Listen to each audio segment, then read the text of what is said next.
नमस्कार। आप सभी दर्शक जो मेरे चैनल से जुड़े हुए हैं, आप सभी का बहुत बहुत स्वागत है।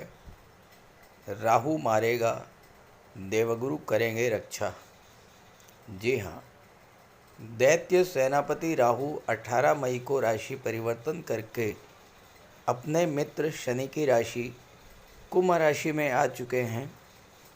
कुंभ राशि प्रगतिशील विचारों वाली, जीवन में परिवर्तन करने वाली और नित नई ऊंचाइयों को स्पर्श करने का प्रयास करने वाली राशि है। और इस राशि में आकर राहु बेहद कंफर्टेबल महसूस करते हैं, क्योंकि राहु स्वयं में असीम विस्तार के कारक हैं। पुरानी परंपराओं को तोड़कर जीवन में कुछ नया करना, लीक से हटकर सोचना और जीवन में ज़्यादा से ज़्यादा टेक्नोलॉजी का प्रयोग करना, ये राहु का स्वभाव है। हालांकि राहु को ज्योतिष शास्त्र में सर्वाधिक पाप ग्रह की संज्ञा दी गई है, और जब राहु की दशा या अंतर्दशा आरंभ होती है तो तमाम तरह के कष्टों को झेलना भी पड़ता है। लेकिन राहु के इसी गोचर के दौरान जो जातक राहु से अलायन होकर चलते हैं, जो राहु चाहते हैं वैसा ही करते हैं, वो जीवन में अपेक्षा से अधिक लाभ भी प्राप्त करते हैं और नित नई ऊंचाइयों को स्पर्श करते रहते हैं। राहु के इस गोचर की विशेष बात ये रहेगी कि 1 जून 2026 तक राहु पर गुरु का नियंत्रण रहेगा और राहु गुरु के प्रभाव से शुभ फल देने में सक्षम होंगे। तो राहु के इस गोचर का धनु राशि के जातकों के जीवन पर क्या प्रभाव पड़ेगा, उसी का विश्लेषण करेंगे। लेकिन उससे पहले राहु के स्वरूप को समझना जरूरी होगा, ताकि आप राहु गोचर का पूरा लाभ ले सकें। ये विश्लेषण आपकी चंद्र राशि के आधार पर किया जा रहा है और वीडियो के अंत में मैं आपको राहु के उपाय भी बताऊंगा। कैसे जानेंगे कि राहु खराब फल दे रहा है या अच्छा फल? हमारे जीवन की 60% समस्याओं का कारण राहु होता है, लेकिन आज के समय में राहु ही हमें वो सब कुछ दे सकता है जो हम पाना चाहते हैं, क्योंकि कलयुग के किंग है राहु। राहु एक ऐसा ग्रह है जो अचानक से विपरीत दिशा से एक्टिवेट होकर कार्य करने लगता है। अब मान लीजिए आपका कोई कार्य काफ़ी दिनों से नहीं हो पा रहा था, आपके जीवन में राहु की अंतर्दशा या प्रत्यंतर दशा शुरू हुई, आपका वो काम अचानक से पूरा हो गया। ये होता है राहु का प्रभाव।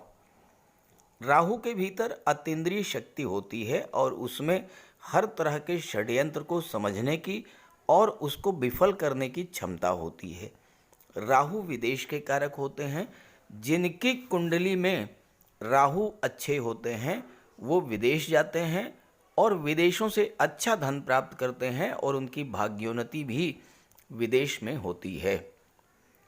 जब भी आपके जीवन में राहु की दशा शुरू हो, आपको बहुत सावधान रहना चाहिए और राहु के निरंतर उपाय भी करते रहना चाहिए, ताकि राहु के शुभ फल आपको मिलते रहें। अगर आपकी कुंडली में राहु अच्छे हैं तो आप राहु को मजबूत करें। शाम के समय चंदन की खुशबू वाली अगरबत्ती जलाएं और उसके सामने एक माला ओम रांग राहवे नमः इसका जाप करें। इससे राहु मजबूत होंगे। अब कैसे जानेंगे कि राहु खराब है? अगर खराब हुए तो तरह तरह के कष्ट देते हैं, बनते बनते काम आपके बिगड़ जाते हैं। राहु खराब हुए तो सबसे पहले हमारी मानसिकता को खराब कर देते हैं। मन में लगातार नेगेटिव फीलिंग्स आती हैं, एक अनजाना भय रहता है। राहु हमारी सोच को इतना नेगेटिव कर देते हैं कि ये लगता है कि हम जीवन में कुछ कर ही नहीं पाएंगे। मन में भ्रम की स्थिति बनी रहती है और हम रस्सी को भी सांप समझ करके उससे डरते रहते हैं।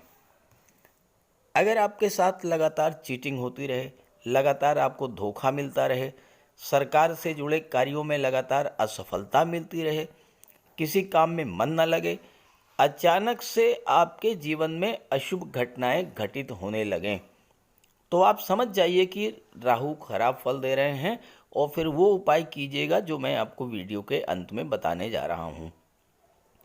राहु अगर खराब हुए तो घर में कबाड़ जमा होने लगता है, खास करके इलेक्ट्रॉनिक्स आइटम्स का कबाड़। राहु पारिवारिक जीवन को खराब करते हैं, दाम्पत्य जीवन में शक, तनाव और गलतफहमी पैदा करते हैं। राहु शुभ कब होते हैं? अगर केंद्र या त्रिकोण में अकेले गोचर करें। केंद्र का भाव विष्णु स्थान, पहला भाव, चौथा भाव, सातवां भाव और 10वां भाव, और त्रिकोण का भाव लक्ष्मी स्थान, 5वां और 9वां, इन भावों में गोचर करते हुए राहु अत्यंत शुभ फल आपको प्रदान करते हैं। तो ये है धनु राशि के जातकों की कुंडली। आपके लग्न के स्वामी हैं देवगुरु बृहस्पति, और देवगुरु बृहस्पति का गोचर कुंडली के 7वें भाव में है, धनु राशि में। कितना अद्भुत संयोग है कि 14 मई को गुरु का गोचर मिथुन राशि में 7वें भाव में हुआ और ठीक 4 दिन बाद 18 मई को राहु का गोचर कुंभ राशि में कुंडली के 3रे भाव में हुआ। जैसे ही राहु 3रे भाव में आए, गुरु राहु का दृष्टि संबंध बन गया। राहु की दृष्टि गुरु पर और गुरु की दृष्टि राहु पर पड़ी। 18 अक्टूबर तक गुरु मिथुन राशि में रहेंगे, उसके बाद कर्क राशि में अपनी उच्च की राशि में 8वें भाव में चले जाएंगे और वहाँ पर 11 नवंबर को वक्री हो जाएंगे। वक्री अवस्था में ही पुनः राशि परिवर्तन करेंगे और 5 दिसंबर को फिर से मिथुन राशि में आ जाएंगे और 1 जून तक मिथुन राशि में ही रहेंगे। और इस तरह से राहु पर गुरु का नियंत्रण बना रहेगा। अब यहाँ पर गुरु 7वें भाव में हैं और गुरु की दृष्टि एकादश भाव, लग्न के भाव और 3रे भाव पर पड़ रही है, जबकि राहु 3रे भाव में है और राहु की दृष्टि 7वें भाव पर, 9वें भाव पर और 11वें भाव पर पड़ेगी। कुंडली के 3रे भाव पर, 7वें भाव पर और 11वें भाव पर गुरु राहु का संयुक्त प्रभाव रहेगा। तो आइए समझते हैं कि इस गोचर का किस तरह का लाभ आपको प्राप्त होगा। राहु का गोचर आपकी कुंडली के 3रे भाव में है। 3रा भाव राहु का पक्का घर होता है, क्योंकि 3रे भाव में राहु अति विशिष्ट कारक होते हैं। 3रा भाव आपके पराक्रम पुरुषार्थ का होता है। 3रा भाव भाई बहनों का, मित्रों का होता है और 3रा भाव आपके पराक्रम पुरुषार्थ का होता है। यहाँ पर राहु आपको अदम्य साहस का धनी बना देंगे और आपके कार्य क्षेत्र में जो भी चुनौतियां हैं उन्हें आप इस समय खुले मन से एक्सेप्ट करेंगे और उन चुनौतियों से लड़ेंगे, उन चुनौतियों को समाप्त करेंगे। राहु एक्सट्रीम को शो करते हैं। जिस भी क्षेत्र में आप हैं उसमें आप ज़्यादा से ज़्यादा लाभ पाने का प्रयास करेंगे, क्योंकि राहु आपके एम्बिशंस को, आपकी महत्वाकांक्षा को, आपके जुनून को जागृत कर देंगे।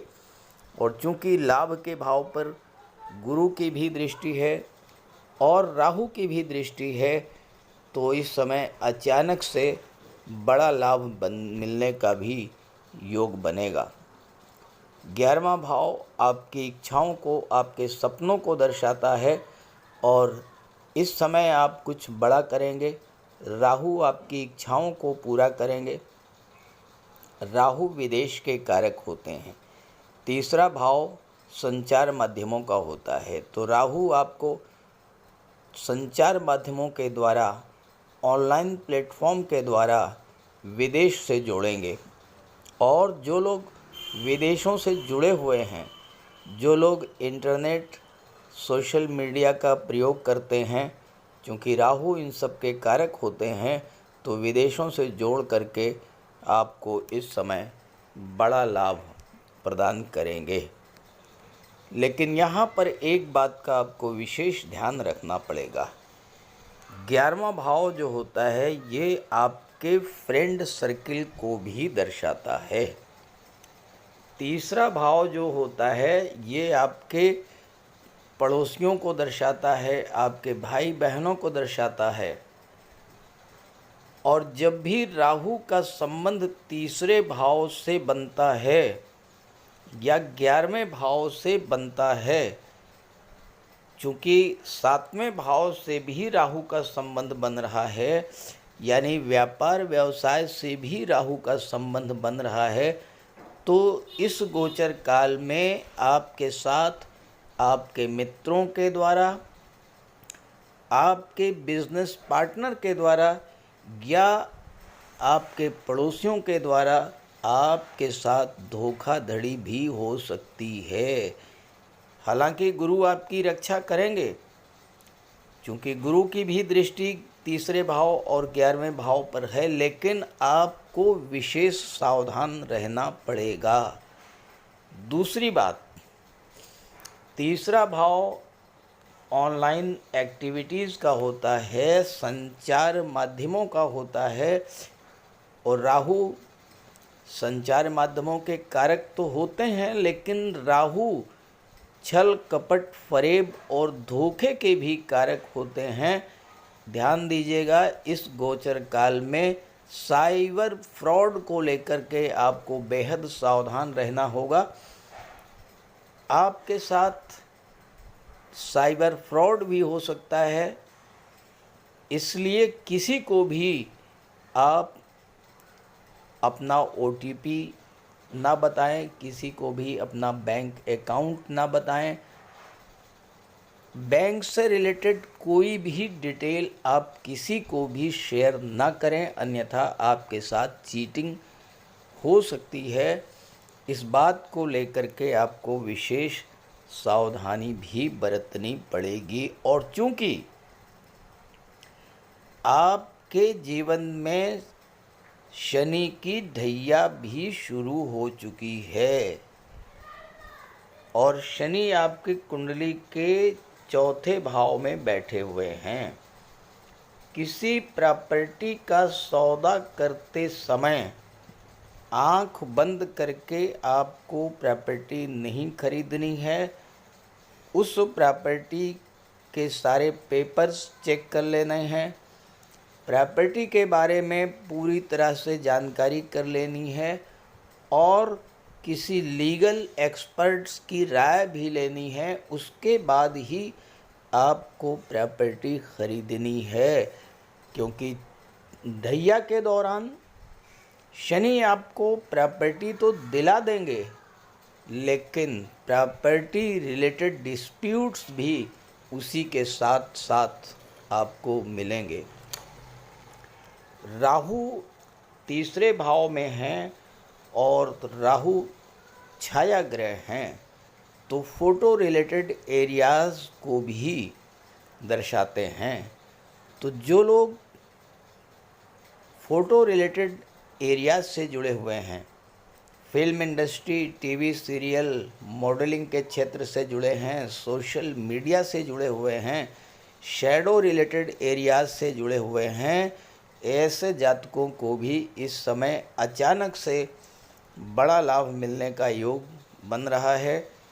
आपकी कोई पुरानी इच्छा पूरी हो सकती है। एक्टिंग के क्षेत्र में, सिंगिंग के क्षेत्र में, लेखन के क्षेत्र में आपको बड़ी उपलब्धि इस समय हासिल हो सकती है। तीसरा भाव भाई बहनों को दर्शाता है और यहाँ पर राहु का गोचर है, तो भाई बहनों के बीच आपके रिलेशंस ख़राब हो सकते हैं, इसलिए भाई बहनों से आपको अपने रिश्ते बना करके रखने होंगे। राहु में अतीन्द्रिय शक्ति होती है, आपकी इंट्यूशन पावर को जागृत कर देंगे, आपको बेहद चतुर चालाक बना देंगे, क्योंकि राहु तो चीज़ों को प्राप्त करना जानते हैं, चाहे जो भी करना पड़े। तो इसलिए 11वें भाव और 7वें भाव से संबंधित चीज़ों को प्राप्त करने की आपके अंदर अत्यंत तीव्र इच्छा जागृत करेंगे, और इसका प्रभाव ये होगा कि 7वें भाव की चीज़ें आपको तेजी के साथ प्राप्त होंगी, चूँकि यहाँ पर गुरु अतिचारी अवस्था में गोचर कर रहे हैं। 7वां भाव आपके विवाह का होता है, और इस गोचर काल में विवाह के लिए अचानक से बड़े रिश्ते आएंगे, लेकिन यहाँ भी आपको सावधान रहना है। कोई भी रिश्ता फाइनलाइज करने से पहले पूरी तरह से कुंडली वगैरह का मिलान कर लीजिएगा, पूरी तरह से जांच पड़ताल कर लीजिएगा। ऐसा ना हो कि बाद में विवाह तो आपका हो जाएगा, विवाह के कारक विवाह के ही भाव में बैठे हुए हैं देवगुरु बृहस्पति, लेकिन राहु की दृष्टि है, इसलिए कुंडली मिलान आवश्यक है। राहु अनऑर्थोडॉक्सी को शो करते हैं, यानी परंपरा से हट करके। तो विवाह आपका अचानक से होगा और परंपरा से हट करके होगा, लेकिन ऐसा नहीं है कि सबके साथ हो। लेकिन अगर राहु आपकी जन्म कुंडली में सप्तम में है, या जन्म कुंडली में राहु की दृष्टि सप्तम पर है और गोचर में राहु की दृष्टि 7वें भाव पर है, तो आपका विवाह कुछ अलग तरीके से ही होगा। 7वां भाव व्यापार का होता है और राहु एक्सट्रीम विस्तार को दर्शाते हैं। तो व्यापार व्यवसाय को तो नई ऊंचाइयों तक लेकर के जाएंगे, लेकिन ध्यान रहे कि आपके साथ फ्रॉड हो सकता है, चीटिंग भी हो सकती है। बिजनेस पार्टनर बहुत सोच समझ करके आपको बनाना होगा। और एक बात और ध्यान में रखनी है कि 7वें भाव में गुरु बैठे हुए हैं, बहुत ज़्यादा बिजनेस पार्टनर पर या जीवन साथी पर शक नहीं करना है, क्योंकि राहु भ्रम पैदा करते हैं, छोटी छोटी बातों को बहुत ज़्यादा तूल दे देते हैं। हाँ, ये ज़रूर है कि अगर आप इलेक्ट्रॉनिक गुड्स का, मेडिसिन्स का, मशीनरी रिलेटेड, या आप शेयर ब्रोकर हैं, कमीशन एजेंट हैं, प्रॉपर्टी डीलिंग का कार्य करते हैं, माइंस मिनरल्स का व्यापार व्यवसाय करते हैं, तो इन क्षेत्रों में आपको अच्छी सफलता भी मिलेगी, आपकी सोशल इमेज इम्प्रूव करेगी। और अगर राजनीति में हैं तो अचानक से आपको बड़ा लाभ भी प्राप्त होगा। राहु की दृष्टि कुंडली के 9वें भाव पर पड़ रही है। 9वां भाव धर्म अध्यात्म का होता है, लेकिन राहु तो धर्म अध्यात्म को मानने वाले प्लेनेट है नहीं। धर्म कर्म में तो राहु की रुचि नहीं है, लेकिन अगर आप 9वें भाव को मजबूत करना चाहते हैं, अगर आप चाहते हैं कि भाग्य का पूरा साथ आपको मिले, तो आपको धर्म अध्यात्म से जुड़ कर के चलना पड़ेगा। राहु को कंट्रोल करने के लिए इस गोचर काल में कहीं तीर्थ यात्रा पर चले जाइए, और अगर आप गंगा स्नान कर लेते हैं तो ये बेस्ट रेमेडी है राहु की। घर में पूजा पाठ कराते रहें। राहु विदेश के कारक हैं। जो जातक उच्च शिक्षा के लिए विदेश जाना चाहते हैं, उनके लिए विदेश जाने का भी योग बनेगा। राहु आपकी महत्वाकांक्षा को बढ़ा सकते हैं, और हो सकता है कि अपनी महत्वाकांक्षा को लेकर पिता से या गुरु से कोई विवाद की स्थिति भी बने। हो सकता है कि इस समय आप अपने पिता की बात से सहमत ना हो या आपके पिता आपकी बात से सहमत ना हो। तो कोशिश आपको यही करना है कि अपने पिता और गुरु की बात मानिएगा, क्योंकि राहु पर गुरु का नियंत्रण होता है। गुरु को मजबूत करना है तो गुरु और पिता दोनों का सम्मान करना होगा, दोनों के आशीर्वाद प्राप्त करना होगा।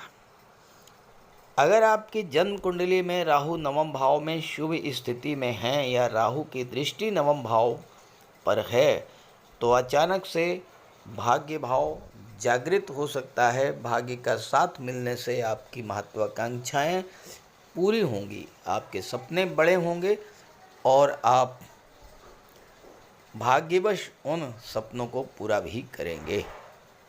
इस गोचर काल में ससुराल पक्ष से संबंध बना करके रखिएगा।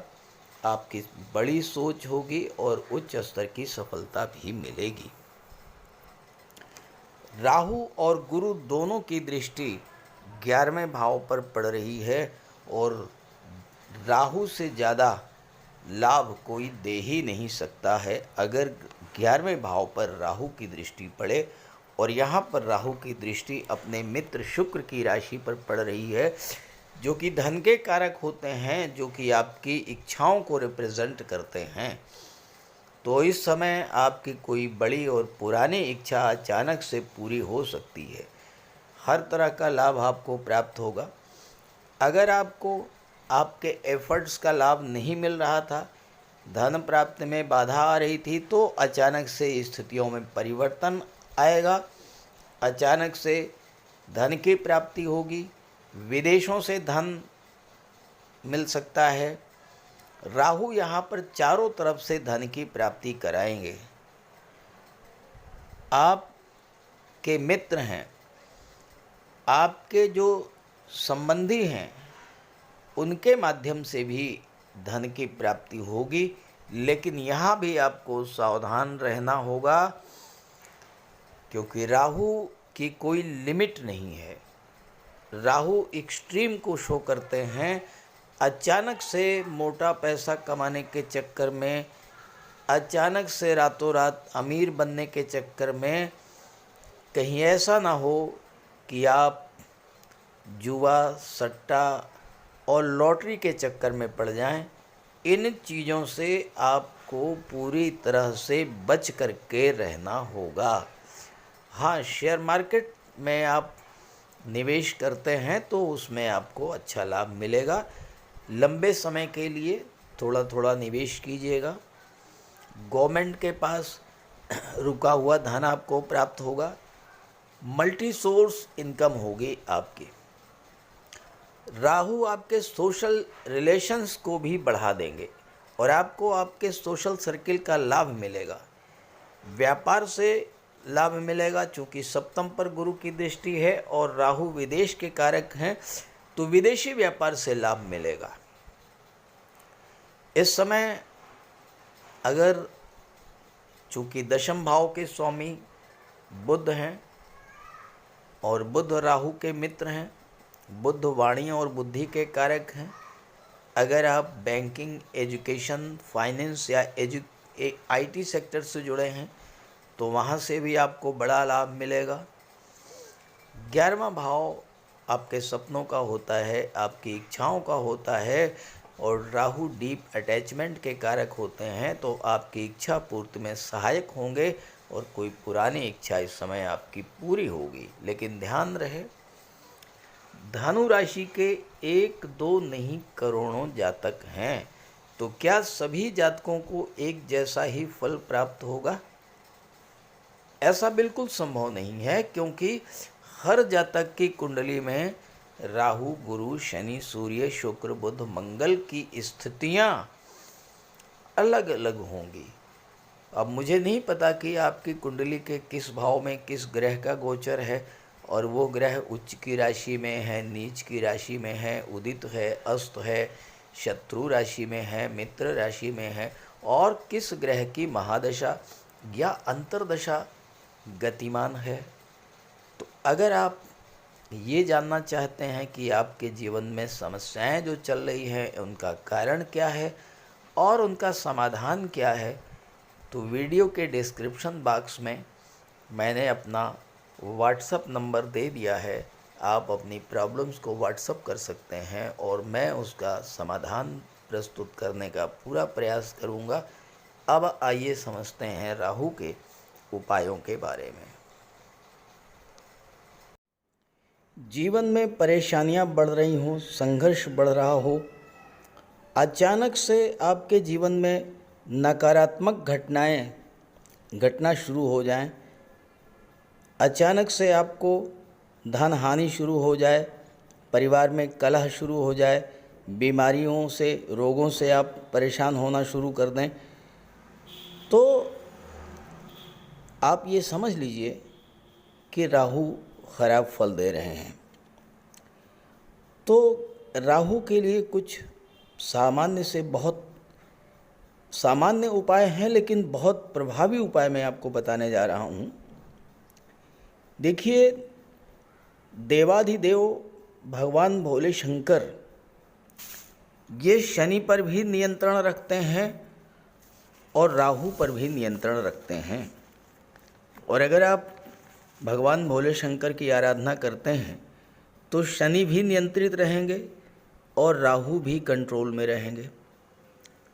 तो राहु के लिए आप सोमवार और शनिवार के दिन जल में काला तिल मिला करके शिवलिंग पर अर्पित कीजिए, भगवान भोले शंकर की आराधना कीजिए। राहु के नेगेटिव फल मिलना बंद हो जाएंगे। इसके अलावा दुर्गा सप्तशती में कहा गया है, छाया रूपेण संस्थिता या देवी सर्वभूतेषु छाया रूपेण संस्थिता। तो माता दुर्गा जो हैं वो छाया का रूप हैं और राहु भी छाया हैं, शनि की छाया। तो माता दुर्गा की आराधना करने से, दुर्गा चालीसा का पाठ करने से भी राहु शांत होते हैं। और इसके बाद स्नान करने के बाद प्रतिदिन 108 बार राहु का बीज मंत्र ओम रांग राहवे नमः, ओम रांग राहवे नमः 108 बार जप करने से राहु के अशुभ प्रभाव में कमी आती है। स्नान करने के जल में कुश डालकर स्नान करने से भी राहु नियंत्रित होते हैं।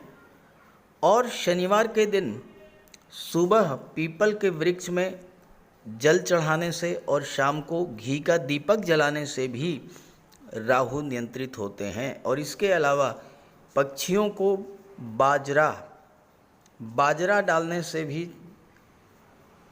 राहु पर नियंत्रण पाया जा सकता है। और इसके अलावा अगर आपको राहु विशेष कष्ट दे रहे हों तो शनिवार के दिन एक नारियल, 11 बादाम एक काले वस्त्र में लपेट करके अपने सिर के चारों तरफ 7 बार उतार करके जल में प्रवाहित कीजिए। राहु को देवगुरु बृहस्पति कंट्रोल करते हैं। तो राहु को कंट्रोल करने के लिए देवगुरु को बलवान कीजिए। और देवगुरु तो गुरु हैं, शिक्षक हैं। अपने गुरु की, अपने पिता की, वृद्ध जनों की सम्मान कीजिए, उनका आशीर्वाद प्राप्त करते रहिए।